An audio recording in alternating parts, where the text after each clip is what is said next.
For over 2 decades, the Environmental Stewardship Award Program has been recognizing farms and ranches across the country that strive for excellence when it comes to protecting the land. Cattleman to Cattleman reporter Scott Hogue tells us about the dedication one California operation has to responsible environmental practices.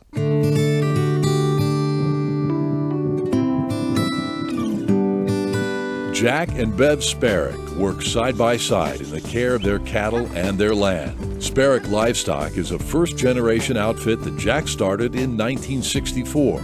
Now they move their cattle between 4 ranch locations in California and Southern Oregon. For us, it works a lot better to go from winter range in the San Joaquin Valley of California to summer range in the high country. We don't have to do any farming. We don't have to raise any hay.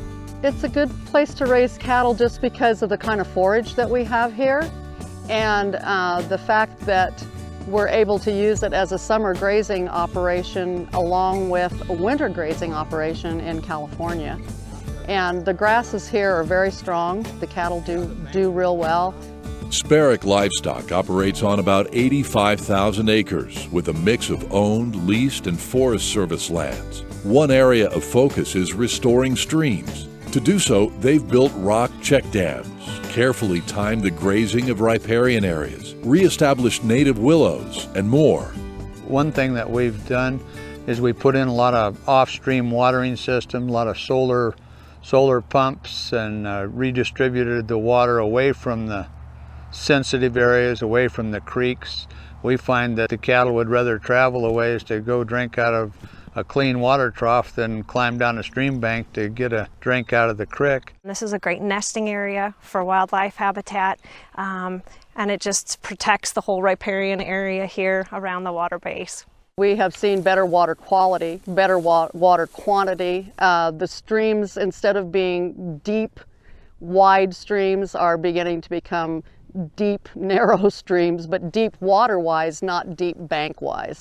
And that's our goal. Jack and Bev work with a variety of conservation partners to restore streams, control invasive juniper trees, and improve fish and wildlife habitat. The upland habitats are improving both where we've done the juniper projects and outside of those. It's a change, a more structured cattle management scenario that's actually benefiting the wildlife populations. They also pay close attention to the condition of their rangeland, rotating cattle frequently so the grass has time to put out new growth.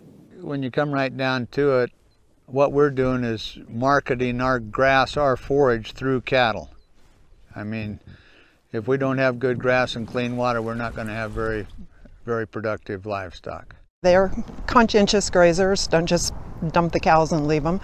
They are have deferred grazing in certain fields that are where they know that there's ground nesting birds. The upland game birds, they need the insects, they need the seeds, and they need open areas that are grazed to be able to forage. So it's a win-win for both wildlife and for the livestock grazing. Perhaps most impressive, Jack and Bev and their partners in the Bar One Ranch led the way in California's Sierra Valley by putting in place a conservation easement. We put a conservation easement on that ranch in 2002. We were the first ranch in the valley to do that. Since then, several of our neighbors have done the same thing. We had development potential, subdivision potential on that ranch, as it's only 35 miles from downtown Reno. We're in the cattle business. We're not in the development business. There was a subdivision map on that ranch for over 700 homes, and we just didn't have a vision of having 700 homes on that kind of good rangeland. The ranch like this, it's a little over 13,000 acres, is preserved forever, and it will always be a ranch, and it'll be left in open space, and as well as a ranch and habitat. With one ranch protected, the Sparrowks then helped found the Oregon Rangeland Trust and placed an easement on their Drews Valley Ranch. Now, 2 ranches in 2 states, totaling more than 24,000 acres, are under permanent protection. For Jack and Bev, that means their legacy and love of the land will live on. Bev and I are both deeply concerned about caring for these ranches and our stewardship programs, and we like what we're doing. We like the way it's working for us, and we encourage our neighbors to do the same thing. It does give us a good feeling to know that they'll remain cattle ranches. That's what's near and dear to our hearts, and hopefully will be a good potential for our family down the road to stay in the cattle business. I love ranching. I love the cattle business. The worst thing I could think of would be get up in the morning with nothing to do. And by the same token, when I'm gone to the wild blue yonder, I'm expecting my children and grandchildren to be involved in running these ranches the same way.